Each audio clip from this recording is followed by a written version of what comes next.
Hello friends, welcome to Sneha's cooking diary. இன்னைக்கு நாம என்ன செய்ய போறோம்னா beef biryani, brinjal gravy செய்ய போறோம். வாங்க அது எப்படி செய்யறதுன்னு நம்ம பார்க்கலாம். உப்பு மஞ்சள் தூள் போட்டு வச்சிருக்கேன். அதை நம்ம குக்கர்ல வேக வச்சுக்கலாம். 1 விசில் விட்டா போதும். ஏன்னா நம்ம இங்க மசாலாலையும் போட்டு வேக வச்சோம். ஒரு விசில் விட்டு இந்த குக்கர்ல வேக வச்சுக்கலாம். கொஞ்சம் தண்ணி ஒரு கிளாஸ் வாட்டர் ஊற்றி நம்ம நல்லா பாயில் பண்ணிக்கலாம் ஒரு விசில் விட்டு. பிரியாணிக்கான இன்க்ரீடியன்ட்ஸ் பார்த்துலாம் வாங்க. 4 பெரிய வெங்காயம் எடுத்து கட் பண்ணி வச்சுருக்கிறேன். 5 பச்சை மிளகா, 2 பிரிஞ்சி இலை, பட்டை, 4 கிராம்பு, ஏலக்காய், ஜாதி பத்திரி, கருப்பு ஏலக்காய் 1, மராத்தி முக்கு 1, ஸ்டார் அனீஸு, கொஞ்சம் கல்பாசி, அப்புறம் அதே மாதிரி 4 பெரிய டொமேட்டோ எடுத்து கட் பண்ணி வச்சுருக்கிறேன். கொத்தமல்லி, புதினா கால் கட்டு நல்லா வாஷ் பண்ணி கட் பண்ணி வச்சுருக்கேன். Ginger garlic paste 2 spoons, 1/2 cup தயிர், எண்ணெய் தேவையான அளவு ஊற்றிக்கலாம், உப்பு தேவையான அளவு, கல் உப்பு தான் யூஸ் பண்ணுறேன். 200 ml ஆயில் ஊற்றிக்கணும். இப்போ அந்த ஆயிலில் நம்ம ஸ்பைசஸ் எல்லாம் போட்டுக்கலாம். ஹோல் ஸ்பைசஸ் நம்ம எடுத்து வச்ச ஹோல் ஸ்பைசஸ் போட்டுக்கலாம். ஆனியன்ஸ் போட்டுக்கலாம்.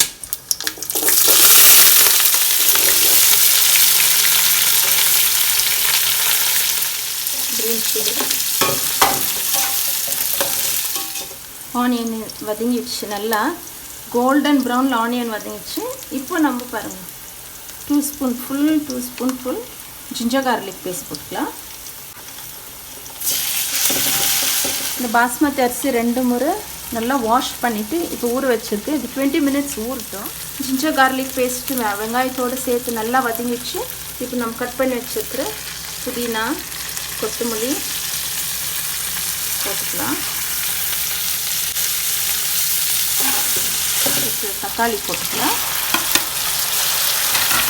தயிர் போட்டுக்கலாம்.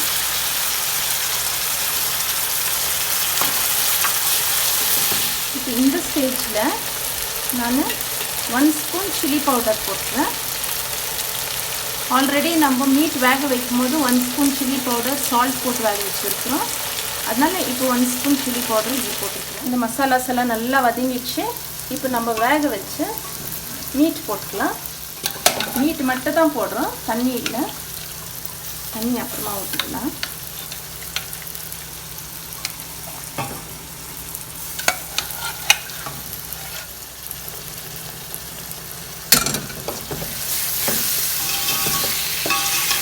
தண்ணி நல்லா பாயில் ஆகட்டும். நம்ம சால்ட் போடலாம்.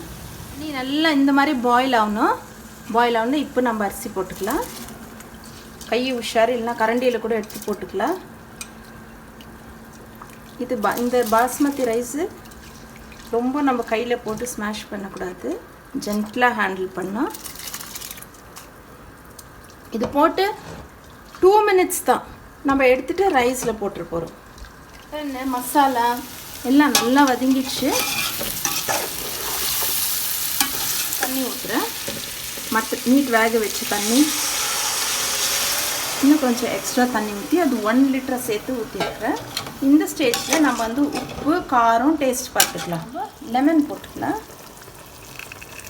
தக்காளி புளிப்பாக இருந்தால் லெமன் வேண்டாம். டேஸ்ட் பார்த்துட்டு நம்ம தேவைப்பட்டால் லெமன் போட்டுக்கலாம்.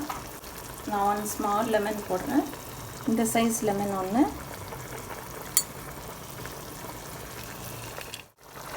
இப்போ நம்ம ரைஸ் போட்டுக்கலாம்.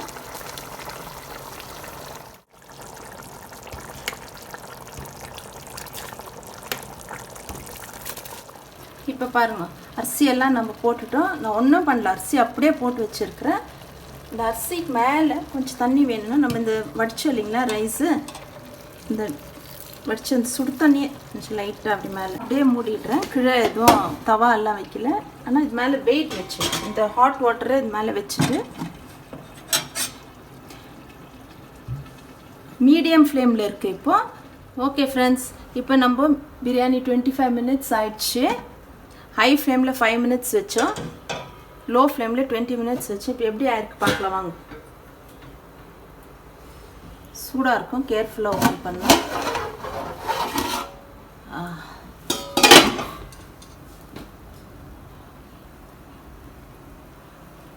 தண்ணி எல்லாம் ஃபுல்லாக இருக்குதான்னு செக் பண்ணலாம். சைடில் தண்ணி இல்லை.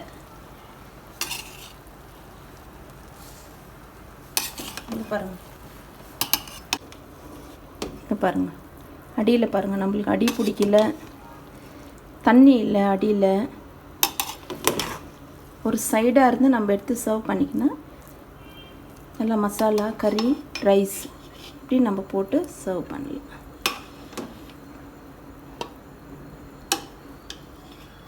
இப்போ பிரியாணிக்கு நம்ம இது பிரிஞ்சால் செய்யலாம்.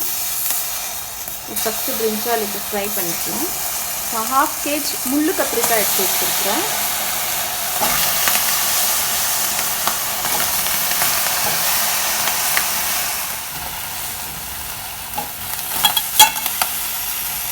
இந்த மாதிரி கலர் மாறி இருக்கும். இந்த கலர் இந்த பிரிஞ்சால் ஃப்ரை ஆனதும் நான் கொஞ்சம் கீ ஊற்றிக்கிறேன். ஃபஸ்ட்டு ஃப்ரை ஆகிட்டு அப்புறமா கொஞ்சம் கீ ஊற்றிக்கிறேன். 2 ஸ்பூன்.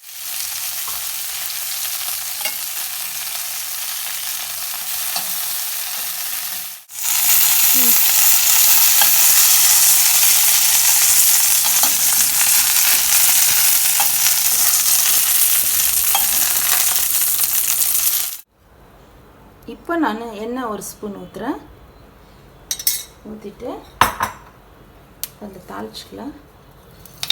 கருவேப்பிலை,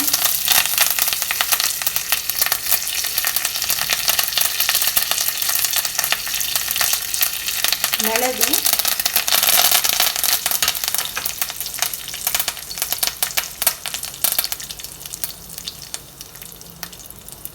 நம்ம எடுத்து வச்சிருந்த வெங்காயம்,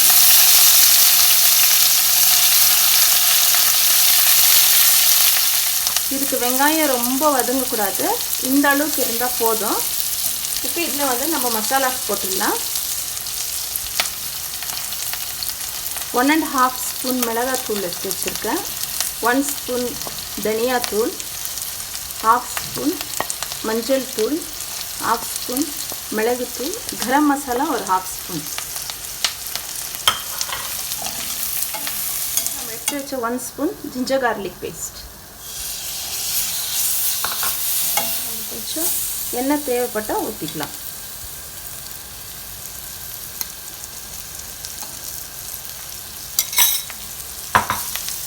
ஆல்ரெடி நம்ம கொஞ்சம் கீ போட்டு பிரிஞ்சால் ஃப்ரை பண்ணி எடுத்துருக்கோம். இப்போ எடுத்து வச்சிருந்த தக்காளி 2 தக்காளி போடலாம்.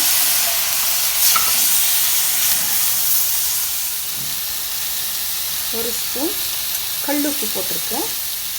பச்சை மிளகா ஒரு 3. பச்சை மிளகா நம்ம இந்த ஸ்டேஜில் போட்டால் தான் அது ஃப்ளேவர் நல்லாயிருக்கும்.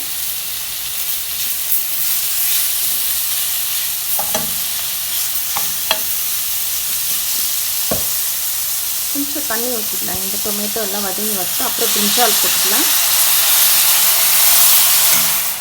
இந்த ஸ்டேஜில் இப்போ நம்ம பிரிஞ்சால் போட்டுக்கலாம். இப்போ கீயில் ரோஸ்ட் பண்ணி வச்சு பிரிஞ்சால் போட்டுக்கலாம். இது மசாலாலே நல்லா ஒரு 10 மினிட்ஸ் குக் ஆகிடுச்சுன்னா லோ ஃப்ளேமில் வச்சு குக் பண்ணலாம், இல்லைன்னா தீஞ்சிடும். இது குயிக்காக ஈஸியாக செய்யக்கூடிய ஒரு பிரிஞ்சால் ரெசிபி, பிரியாணி சைட் டிஷ். நம்ம கத்திரிக்காய் ரெடி ஆகிடுச்சு. பாருங்கள், அதுலேருந்து எண்ணெய் எல்லாம் அப்படியே பிரிஞ்சு வருது. நம்ம காம்போடு போடுறதுனால கத்திரிக்காய் உடையல. எப்பவுமே காம்போடு போட்டோம்னா கத்திரிக்காய் உடையாது. இதெல்லாம் வந்து அது பூச்சி இருக்குதான்னு பார்த்து கட் பண்ணி போட்டதுனால இது இப்படி இருக்குது. ஹாஃபாக கட் பண்ணி போட்டிருக்கிறேன்.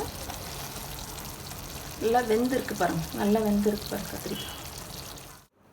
ஓகே ஃப்ரெண்ட்ஸ், இப்போ சூப்பரான நம்மளுக்கு பீஃப் பிரியாணி வித் பிரிஞ்சால் கிரேவியோட ரெடி ஆயிடுச்சு. நீங்கள் இதே மாதிரி செஞ்சு சாப்பிட்டு பார்த்துட்டு எப்படி இருக்குன்னு எனக்கு கமெண்ட்ஸில் சொல்லுங்கள். அண்ட் ரிலேட்டிவ்ஸ் ஷேர் பண்ணுங்கள். பெல் ஐக்கான் ப்ரெஸ் பண்ணுங்கள். சப்ஸ்கிரைப் பண்ணுங்கள். தேங்க்ஸ் ஃபார் வாட்சிங். Bye. God bless you all.